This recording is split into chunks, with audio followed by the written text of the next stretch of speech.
And welcome again to the Dave LewAllen Podcast. We cover sports stories, newsmakers, and difference makers in our community. You find us on YouTube, Spotify, Amazon Music, Apple Podcasts, and through our partnership with WJR Radio, thegreatvoice.com. Happy for that, and happy today to welcome Dr. Klint Pleasant to the Dave LewAllen Podcast, wrapping up an incredible career at Rochester Christian University. He is the head basketball coach for men's basketball, but also senior vice president for athletics, assistant to the president as well, a Hall of Fame coach. Great to have you here today, Klint. Thank you for having me. I really do appreciate it. And thanks to you for all you've done for me and my family. You actually played MC at that one of the banquets leading up to that. So very grateful for all you've done, and thank you for having me on the show. Well, it's a family that's worth celebrating from the standpoint that Rochester Christian University has been around for a long time. Your grandfather had a major role, right, in the development of the university. You followed your father, who was the basketball coach forever. Yes. And now you've completed 15 seasons at Rochester College. The Pleasant family, wow, what a run. It has been. And, I like to think there's been a legacy there, especially with my grandfather and my dad. So the quick story is, yes, my grandparents came up to Michigan in 1959. And they were part of the group that really founded and planted the college that, of course, then matriculated into the university that we know today. So he was the first dean, academic dean. And after, I think, 2 years, he became the president. And he was president at the school for a decade or so. And then a gentleman by the name of Garth Pleasant came to school there, was from Flint, came to school to play basketball, and started to date the president's daughter. And then, of course, as they say, the rest is history. So we went from my grandfather to then my dad, who, he coached there for almost 40 years, but, he was employed there for over 50 years, so a long time. And then I joined the university in 2005 and then took over for him. So, yeah, between all three of those guys from 1959 to 2026, it's quite the run, as you say. Yeah, incredible legacy. So what does that mean to you? I know, to your father, tremendously meaningful as well, and to your grandfather, I mean, for the role that he had. But I mean, Dr. Klint Pleasant, what does the relationship, the association, the family association all these years mean for you? Sure. Well, it means so much, and it means so much to my entire family. My younger brother, my older sister, our children, the grandchildren, as my parents call them. And so sometimes, I have to sort of pinch myself that, this is something that you read about or maybe see, on a movie, but I've had the opportunity to sort of live it. And I never planned on working there. I grew up on the campus. We literally lived in an apartment in one of the dormitories. And I always, when it came time for me to go to college, I always thought, I want to get out and see something else. I'm the middle child. So all that psychology with the middle child is probably true with me. And I wanted to go see some other things. And I did. But then after several coaching stops, we thought, well, what if we circled back to Rochester? And the chance to work with my dad and be his assistant for a few years and then take over the program that he built with his bare hands. Even now, as I'm saying it to you, it's been a life well lived to be able to watch your dad do something and admire it, and then follow in his footsteps and try to sort of keep it going, not only because you're passionate about doing a good job, but also because you want to honor the work that your dad did. Mm-hmm. And my work has always been connected to that. Not only have I wanted to pour in and try to do what I'm doing at a high level, but always within the context of I'm a caretaker for something that my dad did. And I hope I've made him proud. But being able to marry those two things vocationally has been really neat. Yeah. All right, there is another chapter coming, which we will get into, but let's delve a little bit deeper into the family story as it relates to your dad. As I shared at the reception as you were getting ready to go into the Michigan Basketball Coaches Hall of Fame. My daughter had her basketball foundation, her beginnings at the summer camp that Right. your dad ran at the college at the time, on the outdoor courts there.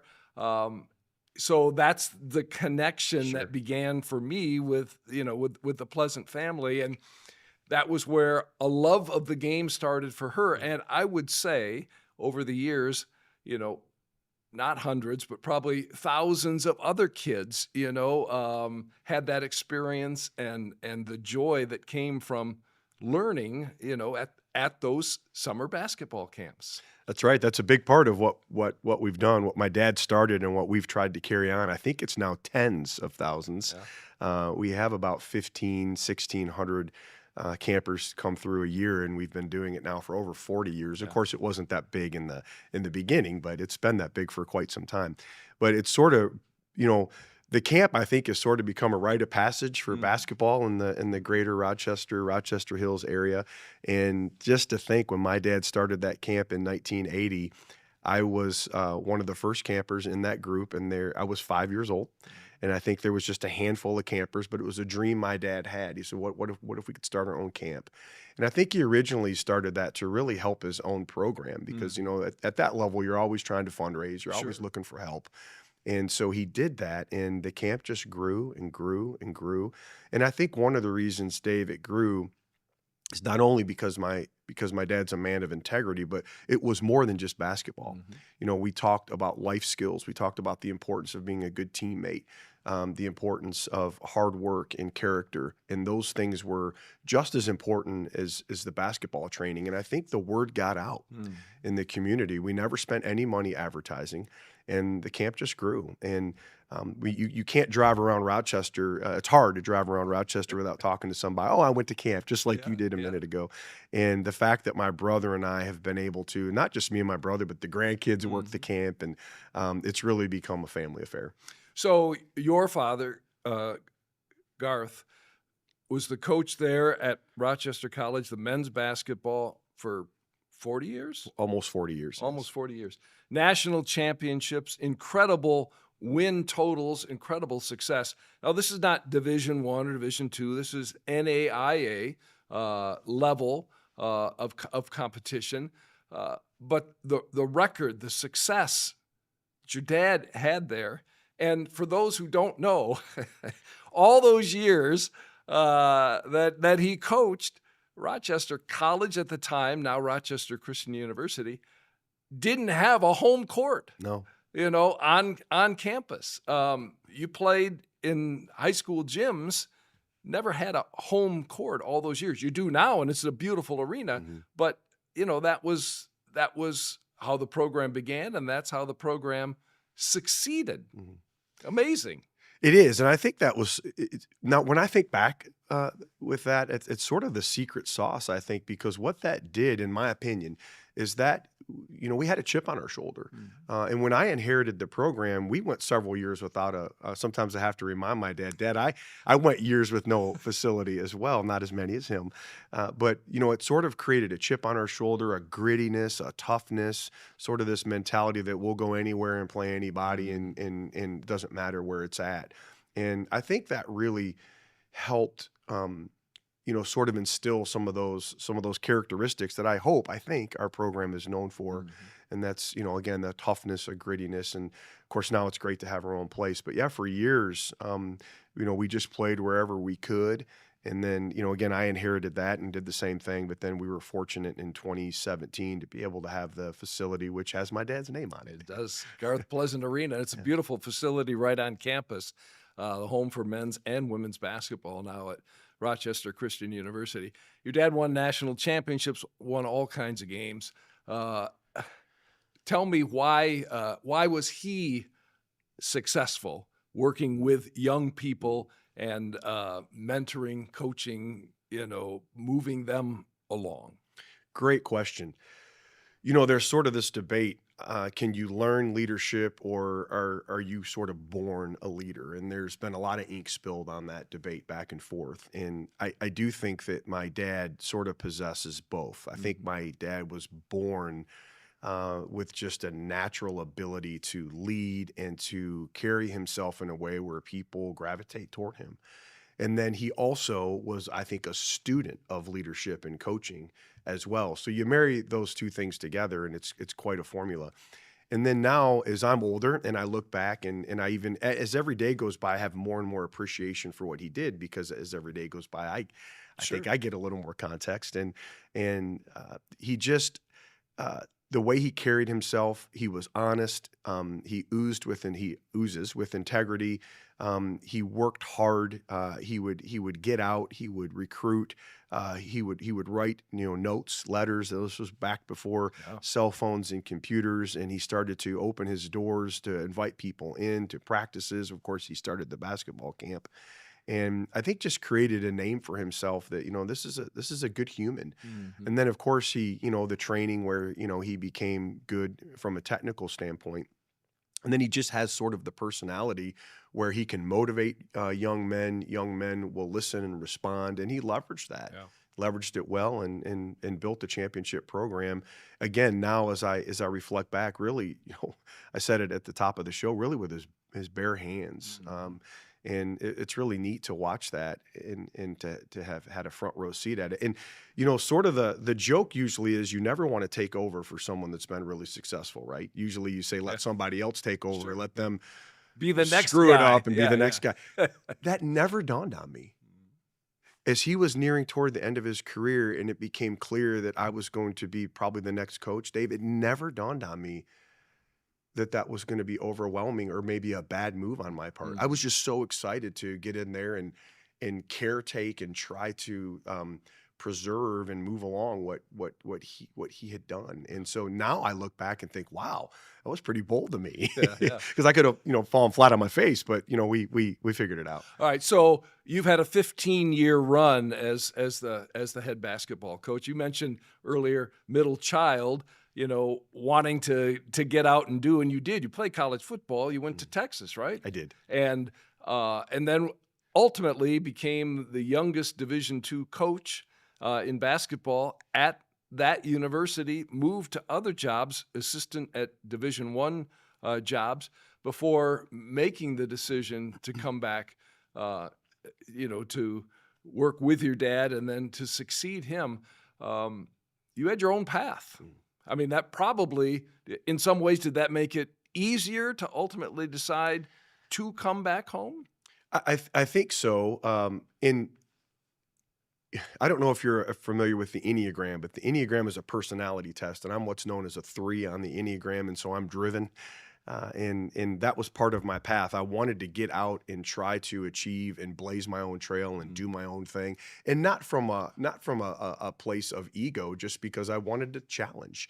And here's one of the ways I have said it before, Dave. I said I assumed, I figured that I could make it as a Pleasant in Rochester, but I wanted to see if I could make it as Klint.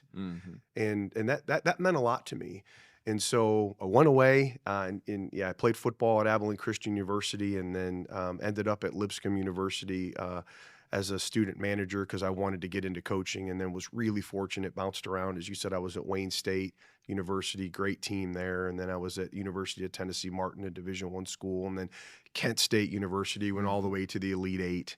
We beat Alabama, Pittsburgh, Oklahoma State, and then lost to Indiana to go to the Final Four, and then ended up back at Abilene Christian as the head coach. And then in 2005, something happened. My wife and I had our first child, and we found ourselves in the middle of West Texas and thought, oh, it'd be great to be closer to family. So we decided to move back to be closer to family, and that's how that happened. But I think, to specifically answer your question, when I did get the job at Rochester, I did feel prepared because of the track I took. Sure. I felt like, no, I went out and I have learned and I have studied and I've taken my bumps and bruises, and I do feel like that traveling and those experiences really did help me.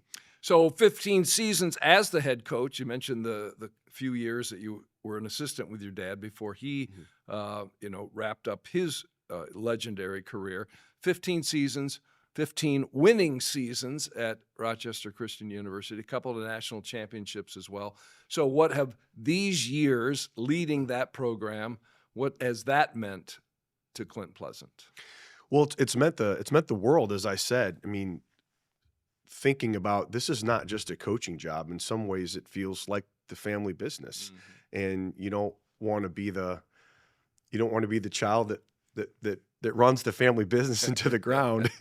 And so I would say that I hope it's okay to say that I feel proud. I hope I've made him proud. I hope I've made the family proud.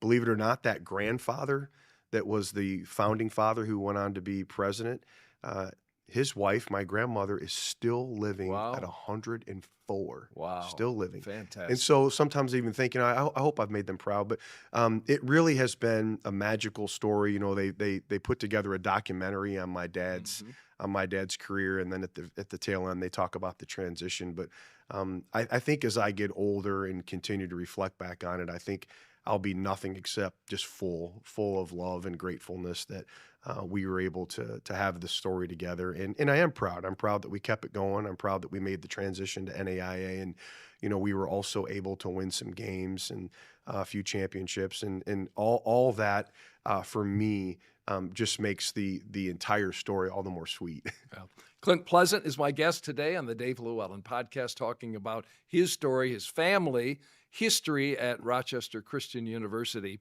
But there's another chapter that we have to get into as well.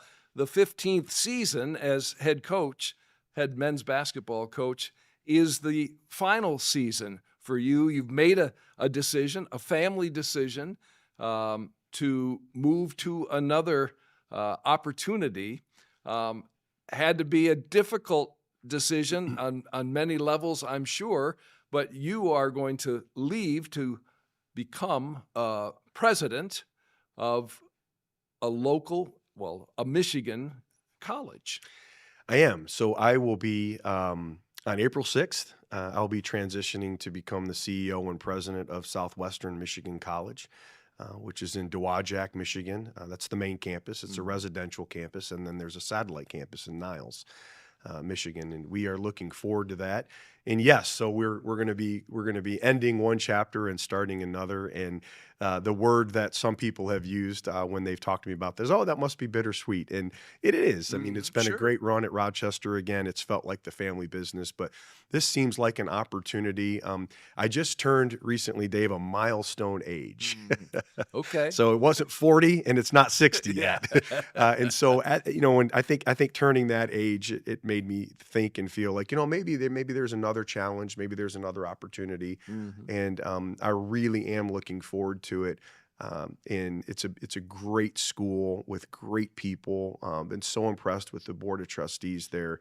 And so we're looking forward to the next chapter for sure. So when you make a decision like that, you're putting not only, the history of this town, of the university and that behind you, but you're also putting the coaching behind you, right? And so that factors into this decision, probably adding to the difficulty of the decision.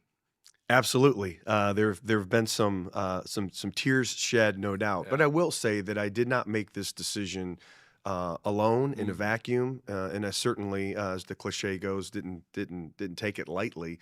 Spent a lot of time talking to my family, my wife, my mom and my dad, my siblings, people in the community like yourself who have been eyewitnesses to what we've built, and really took time thinking through it. And it just seemed like I do feel complete in the coaching. I have it's been a part of my life and identity for as long as I can recall. Right. But I do believe that I feel complete in it. There are things, as you know, because of your professional experience, the landscape in college athletics is changing quickly. All that will trickle down at some point. So while it has been an incredibly gratifying run, and I have loved every minute of it. I am looking forward to another opportunity. And again, I keep telling myself, if I want to go back and coach one day, I suppose I might have an opportunity to do that.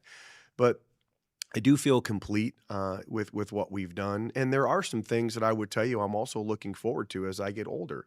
Like, for example, taking my wife and I going to Florida in the middle of the winter. Right. And we can't do that now because not in the middle of basketball because season. I'm a little preoccupied. Yeah. But as the kids get older and thinking about one day becoming maybe a grandfather, not to get too personal or emotional, but these are things I'm thinking about, right. Dave. And so I do think that the time seems right, and the opportunity was great. I wasn't job hunting. I wasn't looking. It just sort of fell into my lap, and it seemed the stars really did seem to align. Well, in addition to the coaching, as we mentioned, you've served in an administrative role, as, athletic director, but also assistant to the presidency, and Rochester Christian is a fairly, small place. I mean, compared to major universities, you've had a hand in so many things over there. So, you're well suited for another leadership role outside of athletics, it seems to me. Oh, I appreciate that. I hope so. We're going to find out. But one thing that that I would underscore is that while I am proud that I have been, a basketball coach for years, I've never pushed for that to be, a sole identity. Sure. I want to believe that, I've tried to be a leader of people and that also coaches basketball. Mm-hmm. Instead of a basketball coach that maybe also does some other things. And that soundbite's been important to me. And so the way I see it is this is an opportunity to continue to lead, continue to shape culture, continue to work with people and come alongside people. And, of course, we can do that without a basketball in our hands. And while I have also enjoyed the technical aspect of basketball and the X's and O's, that really isn't the thing that gets me up in the morning. It's not. I enjoy that part, but I think what really drives me, is the relationship, is the opportunity to build something, is thinking about shaping culture. And those are the things that I'm most passionate about. And so as I've said to some friends, I mean, I'm still doing that. I'm just doing that in a different context and really looking forward to it. So tell me a little bit more about Southwest Michigan College. Southwestern Michigan College is a community college, and it's in the southwestern portion of Michigan. So the district sort of goes from those coastal towns on Lake Michigan, St. Joe, Benton Harbor, all the way over to the Portage, Kalamazoo area. And then again, the campus is in Dowagiac with the satellite campus in Niles. SMC right now, we have around 2,200 students. And one of the things that I think is really unique about SMC and really sort of drove me to the decision was that SMC is a residential campus. So when you go on campus, you feel like you're on a 4-year campus. Beautiful apartment style housing. You can eat on campus. Great recreational facilities. Thriving student life, not only in athletics but also in the fine arts. And one of the other things I like is it sort of marries the liberal arts college experience with also the vocational trade experiences, and technical training. And I love that because that's real life. That's the world we live in. And so really looking forward to it. Very healthy school financially, very good leadership. The interim president there has done a great job. And I look forward to getting over there and working alongside with the senior leadership team and all sorts of exciting things, I think, around the corner. Well, and for a community college, to have that campus and to have that campus experience, that's somewhat unique. I mean, when you look at, particularly, community colleges here in Southeast Michigan that we're very familiar with, there's some uniqueness to that I'm sure holds great appeal. I think it's incredibly unique. Oftentimes I think we think of community colleges that students are in and they're out. Commuters. They're commuters, or even maybe non-traditional learners, adult education. And SMC, while it does serve that, is very different in terms of its residential feel. I mean, students are coming, having the full college experience, Mhm. the full college experience. And then, we of course also partner with 4-year universities that are actually housed on campus. So you can attend SMC, you can be there for 4 years, live on campus, work out there, Mhm. have that full college experience and leave not only with an associate's degree from SMC, but a bachelor's degree from one of our partnering 4-year institutions right there on campus. Wow. Well, and that's incredibly attractive as well to those that, particularly from that region, right, who choose to have that college experience. Absolutely. And maybe the thing to highlight the most is that, and this is something I'm really passionate about, is that making education at that level accessible to all. I mean, things have just sort of gotten out of control Right. with tuition prices Yeah. and room and board prices. And, and at SMC, we're making this experience, but we're making this experience affordable, Mm. affordable to, to middle class Michigan. All right. So maybe we close with, if you'll share with me, at the reception that we held for you as you were getting set to be inducted into the Michigan Basketball Coaches Hall of Fame, you shared a story of a relationship, that continued with a player, a former player, in regards to your daughter and overseas experience, and again that connection, that relationship. I'm married to an educator, and teachers, coaches have been very, very important in my life. We had a high school anniversary reunion recently. With some of my former coaches were there. We have a relationship to this day, incredibly important to us. That's been important for you in your coaching career, relationships with players. But, in this instance, this was an example of the connection, right? And the continuing connection that you have with your players. If you'd share that story, because I thought it was tremendously important and meaningful. Well, thank you for asking me that. So we had a young man come to Rochester several years ago, and when he first got there, we didn't think it was going to work. But to make a really long story short, we didn't give up on him. Mm-hmm. We didn't give up on him. We decided to invest in him. We decided to be patient with him because we saw that there was giftedness there and that he wanted to do the right thing, but he just didn't come from a context where he really understood what that was. Right. But when we discovered that he was willing to listen, was willing to learn, was willing to consider transformation, what we saw was that he just continued to grow and he continued to thrive. And we won a national championship in 2013. And this young man is in the picture and he's holding the trophy. And we look at that picture and we're just so proud, not only of the national championship, but the transformation he made in his life. But there's another person in that picture, and it's a little girl. And it's my daughter. And at the time, I want to say Abby was 8 or 9 years old. And she really looked up to Jermel.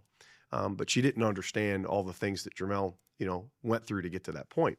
Well, fast forward 10 years later, that little girl is now an adult, Mm-hmm. and she's studying abroad in London, and she takes a trip and she gets violently ill, so ill that she's on a plane flying back to London, and they land that plane in Spain, and there's a ambulance waiting for her on the tarmac. And you, as a parent, you get that gut-wrenching call. Oh, yeah, because you're Yeah. across the ocean. Across the ocean, and you get that call, and it's just, as you know, because you have children, it's just, what am I going to do?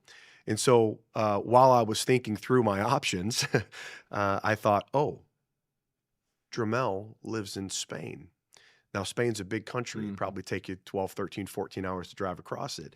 But of course, I called him. I reached out to him. It was a Sunday morning, and he picked right up, "Hey, coach."